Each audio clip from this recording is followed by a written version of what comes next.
Hoy día les voy a presentar un trabajo que se ha venido realizando con tiempo y básicamente el título, si podemos leer, va a tratar sobre la diversidad de los monogeneos en vertebrados acuáticos registrados en el Perú, con algunas notas y revisiones sobre los hospederos y sobre su distribución geográfica.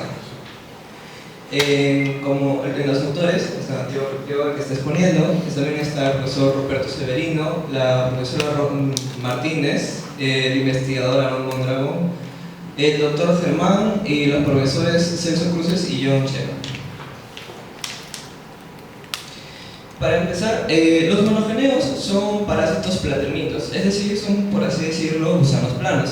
Se caracterizan por encontrarse principalmente en peces, tanto condrictios como teleosteos, aunque últimamente se los ha encontrado en algunos invertebrados como en cefalópodos e isópodos.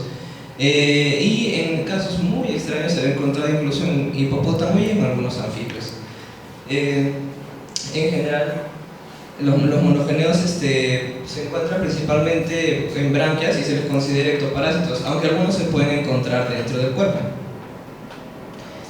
En el Perú, los monogeneos se empezaron a estudiar desde los años 70, alrededor de 1974, cuando se presentó la primera especie de monogeneo registrada en el Perú, descrita en el Perú. Desde entonces empezó a crecer poco a poco dichos reportes y no fue hasta el año 90 en el que se hizo un primer listado, en donde solamente se evaluó a los peces marinos que habían sido registrados como monogeneos. He puesto como un gráfico circular de las familias de los monogeneos, en donde se ven algunas con predominancias de familias como los dicloforides y los microcotílides. Ambos son monogeneos que normalmente son vistosos porque son ligeramente grandes. Luego, en el 2016, ya pasaron bastantes años, se hizo otro listado, pero esta vez con todos los parásitos de los vertebrados acuáticos. Principalmente se hizo también una sección donde solamente hubieron monogeneos y en ese listado se vio un cambio ya mucho más drástico. La cantidad de especies aumentó alrededor de más de 130 y acá apareció una familia predominante que antes no estaba, que son los dactilogiridos. En el anterior gráfico solamente se habían registrado hasta ese entonces 3 especies y para ya estos años ya habían 73 registradas, aunque no había muchas especies nuevas descritas hasta ese momento. La familia Dicloforides todavía seguía manteniendo, por así decirlo, la misma cantidad de especies, cerca de 22, y luego estaba apareciendo otro grupo ya que eran los diplectánides, en ese entonces 2 especies, y los demás grupos ya tenían alrededor de entre 10 a 4 especies, y algunas familias ya solo presentaban un reporte de una especie, y en su mayoría eran también de los monogeneos que parecen un poco más llamativos, más grandecitos. Entonces, el objetivo de este trabajo fue actualizar la lista de monogeneos que infectan vertebrados acuáticos en el Perú, como también resolver algunas incertezas taxonómicas dentro de este grupo. ¿Cómo es que hicimos este trabajo? Bueno, para empezar se buscó bibliografía, todos los artículos en donde se habían reportado monogeneos, pero únicamente para el Perú.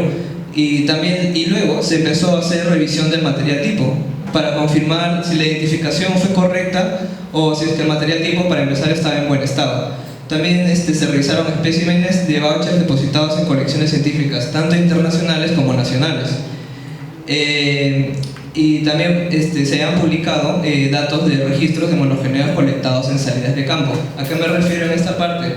Bueno, en nuestro laboratorio muchas veces hacemos salidas de campo y simplemente o principalmente nos centramos en describir las especies nuevas. Pero en esas salidas igual se reportan muchos monogeneos que ya existen, ¿no? Pero que no se publican, no tienen como quien dice una publicación especial, ¿no? Entonces, para esos monogeneos que están simplemente como un reporte, también se han publicado en este artículo, con un depósito, claro. Los primeros resultados comparativos con las anteriores gráficas es que podemos ver que la familia de Dactylogiridae empezó a agarrar más creces para este año ya prácticamente. Representa más de la mitad de los monogeneos existentes en el Perú, 154 la cantidad de especies. Para este entonces también ya se han registrado nuevas especies dentro del Perú en gran cantidad, alrededor de más de 10. Y en los diplectánidos tampoco se quedó atrás, aumentaron su cantidad hasta 24 especies, siendo la familia Dicloforidae siendo relegada. Y si pudieron haber dado cuenta, en la anterior diapositiva dije que había 22 especies y ahora en la Dicloforidae aparecen como 20. Y es que uno de los arreglos también han consistido en remover unas especies, o también han habido especies dentro de la familia que han cambiado, han sido nuevas combinaciones y han cambiado de familia, de ahí que se haya disminuido esa cantidad.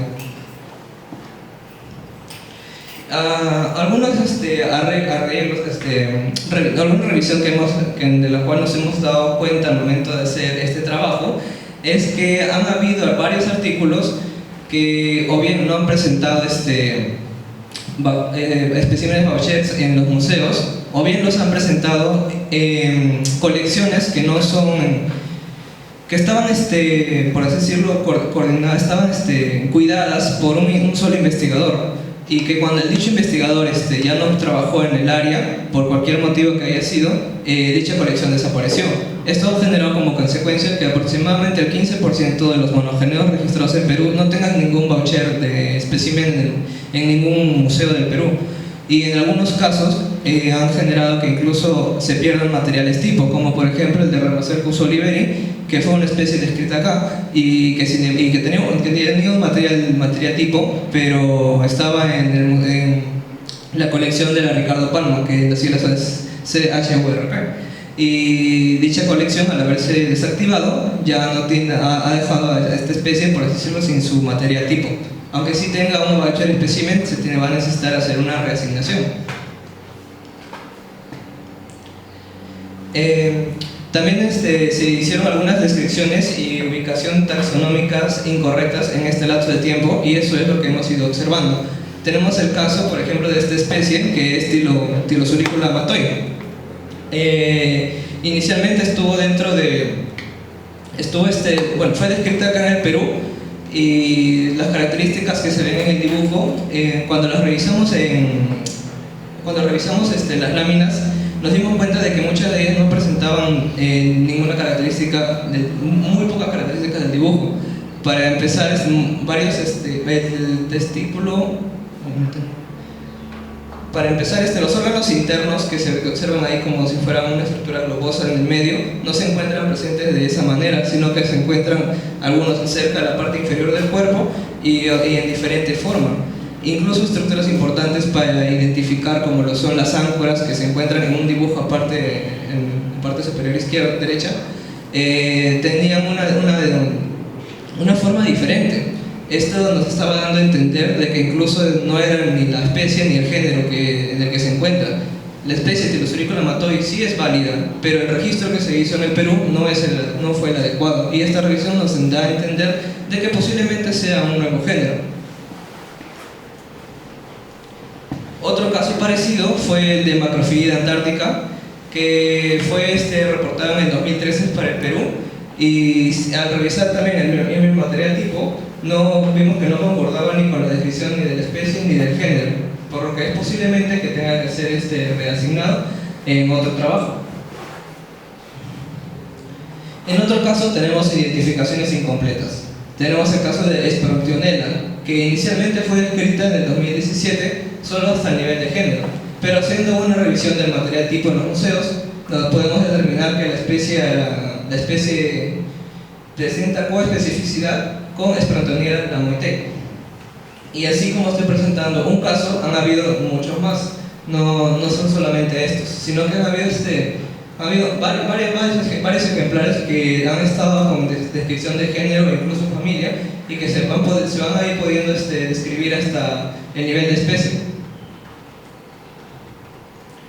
Y en los últimos casos ha habido algunos casos un poco más graves, como el de registro sin soporte científico. ¿En qué consiste? Bueno, tenemos la especie que fue descrita en los años 90, que es Bicotylophora trachinoti. Fue reportado como parte del Perú, fue reportado en el Perú en una tabla, en un listado que se había hecho en ese artículo. Sin embargo, no dio ninguna referencia de voucher ni tampoco de un artículo en el que se haya depositado. De hecho, si no me equivoco, esto fue registrado también en un congreso. y como no tiene un sustento científico, no podemos en verdad decir que se esté registrando en el Perú, ya que tiene que pasar por un debido proceso de ser depositado en un museo, ser revisado y luego ser publicado para que las personas lo puedan leer y ver. Además, en este trabajo se va también a realizar nuevas combinaciones al revisar los materiales. También puede que haya cambios de nombre por sufijos mal formados, que a veces hay casos en los que la especie inicialmente es descrita bajo un nombre, pero por cuestiones nomenclaturales tenemos que cambiar una que otra letra. También va a haber momentos en el que tengamos que hacer designación de material tipo nuevo, por debido al caso que mencioné anteriormente, que no presenta el material.